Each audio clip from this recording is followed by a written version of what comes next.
عروہ کہتے ہیں کہ ایک مرتبہ حضرت عائشہ رضی اللہ تعالی عنہا نے ان سے فرمایا، بھانجے، نبی صلی اللہ علیہ وآلہ وسلم کے بال کانوں کی لو سے کچھ زیادہ اور بڑے بالوں سے کم تھے۔ واللہ اے بھانجے، آل محمد صلی اللہ علیہ وآلہ وسلم پر بعض اوقات ایک ایک مہینہ اس طرح گزر جاتا تھا کہ نبی صلی اللہ علیہ وآلہ وسلم کے کسی گھر میں آگ نہیں جلتی تھی، الا یہ کہ کہیں سے تھوڑا بہت گوشت آ جائے، اور ہمارے گزارے کے لیے صرف دو ہی چیزیں ہوتی تھیں، یعنی پانی اور کھجور۔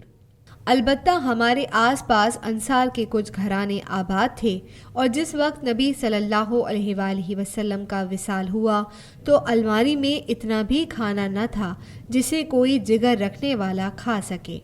صرف تھوڑے سے جو کے دانے تھے، لیکن میں انہیں ایک طویل عرصے تک کھاتی رہی، تاہم وہ ختم نہ ہوئے۔ ایک دن میں نے انہیں ناپ لیا اور وہ ختم ہو گئے، کاش میں نے انہیں ماپا نہ ہوتا، اور واللہ نبی صلی اللہ علیہ وآلہ وسلم کا بستر چمڑے کا تھا جس میں کھجور کی چھال بھری ہوئی تھی۔